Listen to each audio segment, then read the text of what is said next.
အခုလက်ရှိမှာတော့ Ace တယောက်တေဆုံးသွားပြီဖြစ်တာကြောင့်မလို့လူဗီတယောက်အတော်လေးစိတ်ထိခိုက်နေရပြီးတော့ငိုကြွေးနေခဲ့ပါပြီပင်နေသမျှဘရင်ဖြစ်လာစေရမယ်လို့ပြောနေပေမဲ့အကိုနှစ်ယောက်စလုံးကိုမကယ်တင်နိုင်ခဲ့လို့လူဗီကကိုယ့်ကိုယူကျုံမရပြီဖြစ်နေပြီးတော့ငါကအရန်ပြောညံ့လုံးနဲ့ကောင်းမယ်လို့အော်ပြောလိုက်ပါရဲ့တစ်ဖက်ကဝင်းမေးရွာလေးမှာလည်းတဏ္ဍတယောက်တောက်တာအရန်များနေပြီမလို့မာကီနိုကရက်လိုက်ဖို့ပြောနေခဲ့ပါရဲ့ကပ်ကလည်းရွာထဲကိုရောက်လာခဲ့တာမလို့ကပ်ပြောက်လာတဲ့တပြိုင်နက်အားလုံးကလည်းစစ်ပွဲအကြောင်းနဲ့ပတ်သက်ပြီးပဲမေးကြပါတော့ကပ်ကတော့စိတ်ဝင်ဖို့ပြောလိုက်ပြီးတော့ YBS ဆိုတဲ့အင်အားတစ်ခုကိုဆုံးရှုံးသွားလို့ကဘာကြီးကမငြိမ်မသက်ဖြစ်နေရုံပဲဆိုရင်ပဲ East Blue ကကျွန်းငယ်လေးဆိုပြီးတော့စိတ်ပေါ်ကြဖို့လည်းမှားချလိုက်ပါရဲ့တသားတွေကလည်းဒီရွာလေးကို Navy Vice Admiral ကပ်မှစောက်ရှောက်တီဆိုတဲ့ဆိုင်းဘုတ်ကိုထောင်လိုက်ကြပါရဲ့ရွာကလူတွေကလည်းတောင်ပေါ်ကတောင်သမားတွေကမာကီနိုရဲ့အရက်ဘားကိုသိမ့်ပိတ်ထားကြောင်းပြောနေတော့မှပဲတဏ္ဍကထွက်လာခဲ့ပါရဲ့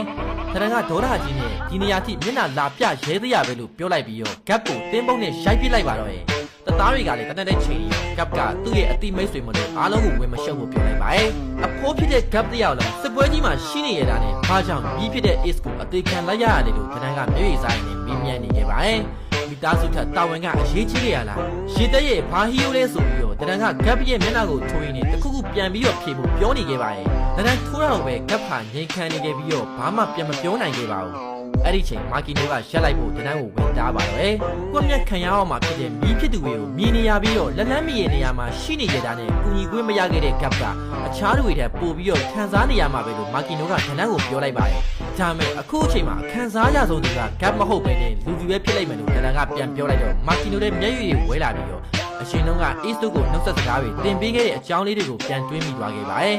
လူဘီကသူ့ရဲ့ကိုဘယ်လောက်ထိချစ်လဲဆိုတာကိုနားလေရလာလို့တဏ္ဍကထပ်ပြောလိုက်တော့မာကီတို့လည်းအရန်ဝမ်းနေလာပြီးတော့အထဲကိုပြေးဝင်သွားခဲ့ရပါတယ်အဲ့ဒီချိန်ရွာလူကြီးကရှောက်လာပြီးတော့လူဘီရောဘလို့ဖြစ်သွားပြီလဲလို့မေးလိုက်ပါတယ်ရှင်ကုန်တင်းမောနဲ့ထွက်ပြေးသွားပြီးတော့ရှီတက်အင်အားပြင်းနဲ့လိုက်ရှာနေပေမဲ့အပိုင်းတစားတော်မှမတွေ့ခဲ့ရဘူးလို့ကပ်ကဆိုပါတယ်အခုလောလောဆယ်တော့အသက်ရှင်နေလေးမှာပဲလို့ကပ်ကထပ်ပြောလိုက်တော့အားလုံးနဲ့စည်ရေးသွားခဲ့ရပါတယ်တဏ္ဍကတော့လူဘီအခုကနေစပြီးတော့ဘလို့ပင်သမားကြီးပဲဖြစ်ဖြစ်လူဘီဘက်ကပဲလူဘီခံစားနေရတာတွေကိုတွေးမိရင်းနဲ့ကွက်မတက်ဖြစ်နေရပါတယ်လို့တဏ္ဍကပြောနေခဲ့ပါတယ်ဒီချိန် New York ရဲ့တနေရာမှာလဲရှန်က Ace နဲ့ YB ရအတွက်အုပ်ကူလေးလုပ်ပေးထားနေခဲ့ပါတယ်မာကိုကသူဘလို့ကျေးဇူးတင်ရမလဲမသိရဘူးလို့ပြောတဲ့အခါအရင်ဆုံးကတော့ရန်သူတွေစုံမဲ့ YB ရကရှန်လေးစားရတဲ့သူဖြစ်ပြီးတော့စံကူကလည်းအဲ့ဒီတိုင်းပဲလို့ရှန်ကပြောလိုက်ပါတယ်ဒီလိုနဲ့ရှန်လင်းသူတို့ဒီမှာပဲလမ်းခွဲကြမယ်ဆိုပြီးတော့ထွက်လာခဲ့ပါတယ်